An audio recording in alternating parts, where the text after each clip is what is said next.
नमस्कार, जय हिंद, जोहार। मैं विनय पांडे और आप देख रहे हैं मुनादी चौपाल। देश के दो राज्यों में चुनाव चल रहे हैं, झारखंड और महाराष्ट्र में। वहीं देश के कई हिस्सों में उपचुनाव भी चल रहे हैं, जिसमें छत्तीसगढ़ भी उनमें से एक है। छत्तीसगढ़ के रायपुर दक्षिण में उपचुनाव हो रहा है। वहाँ के विश्लेषण के लिए हमारे साथ मौजूद हैं यहाँ के वरिष्ठ पत्रकार अनिल पांडे जी, जिनसे हम अक्सर चुनाव विश्लेषण या इस तरह के विश्लेषण की बात किया करते हैं। वो हमारे साथ मौजूद हैं। वो बताएंगे पूरे आंकड़े के साथ कि आखिर रायपुर जो दक्षिण विधानसभा का उपचुनाव है वहाँ कैसा चल रहा है, क्या हो रहा है।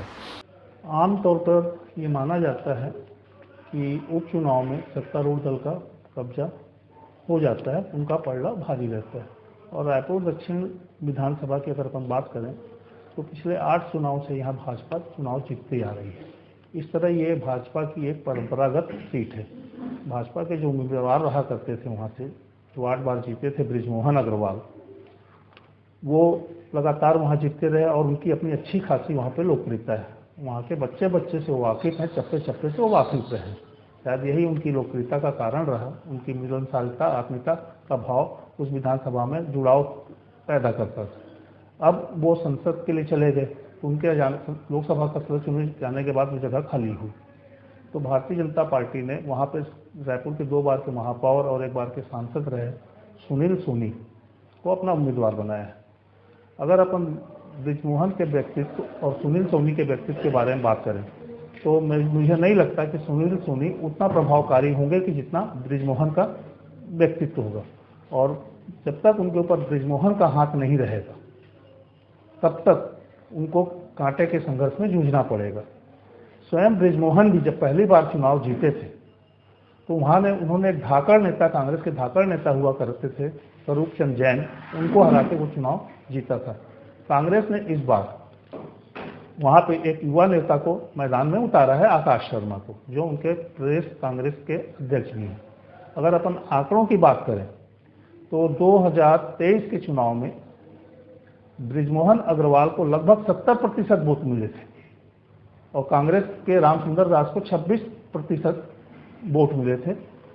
इस तरह वो 67,719 वोटों से बृजमोहन चुनाव जीते थे। परंतु ठीक इसके उलट अगर अपन 2018 की बात करें तो बृजमोहन को कांग्रेस के कन्हैयालाल अग्रवाल की वो चुनौती का सामना करना पड़ा था। इस चुनाव में कांग्रेस को जहां 41% वोट मिले थे, वहीं 41 या 43% और बृजमोहन अग्रवाल को 53% वोट मिले थे। मुश्किल से वो 17,500 वोटों से चुनाव जीत पाए थे। अगर अपन पिछले 2008 से चुनाव की बात करें तो 2018 को छोड़ के भारतीय जनता पार्टी को वहाँ पे 60 से 70% के बीच की वोट मिलते रहे। मतलब एक अच्छा खासा वहाँ कांग्रेस का भाजपा का वोट बैंक है। और इसके तुलना में कांग्रेस 33%, 34%, 36% और 40-42% वोट पाती रही है। परंतु आकाश शर्मा एक युवा चेहरा है, वहाँ का जाना पहचाना चेहरा है और उसके चुनाव प्रचार में पूरे प्रदेश की युवा टीम वहाँ पे लगी हुई है। भारतीय जनता पार्टी को वो जबरदस्त चुनौती दे रहे हैं। परंतु ये गढ़ भाजपा का गढ़ होने के साथ साथ बृजमोहन का भी गढ़ है। पर सवाल इस बात पर पैदा होता है कि क्या आकाश उस गढ़ को भेद पाएंगे। गढ़ भेदे ना भेदे, कांग्रेस के लिए वहाँ पे खोने के लिए कुछ नहीं है और पाने के लिए सब कुछ है। परंतु इतना तय है कि 2023 में जो भारतीय जनता पार्टी को वहाँ लीड मिली थी, वो जलवा 2024 में बरकरार नहीं रहने वाला है। कांग्रेस की स्थिति में निश्चित वहाँ पे कुछ सुधार होगा।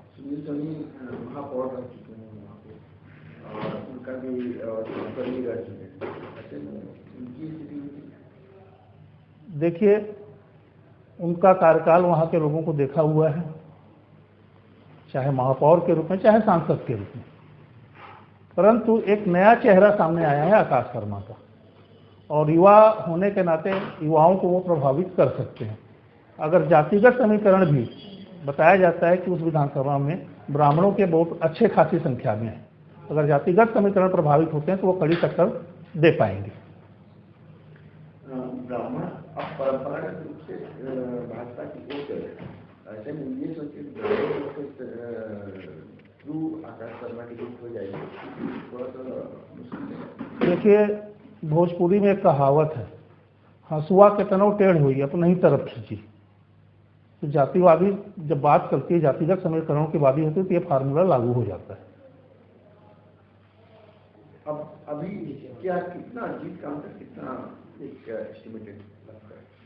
मुझे लगता है कि ये जो चुनाव है 2018 के आसपास का जो दृश्य बना था वैसा ही कुछ दृश्य बनेगा, क्योंकि अचानक 18,000 वोट से ब्रिजमोहन का वोट का बढ़ जाना 67,000 वोट के से जीतना, तो मतलब बाढ़ का पानी कहीं ना कहीं से आया था, और बाढ़ का आए हुए साल भर हो चुका, तो पानी कुछ ना कुछ तो उतरेगा।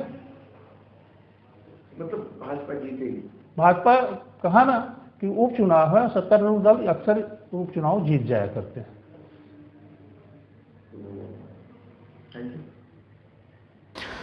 तो देखते रहिए मुनादी चौपाल, पढ़ते रहिए मुनादी.com, the voice of voiceless. Thank you.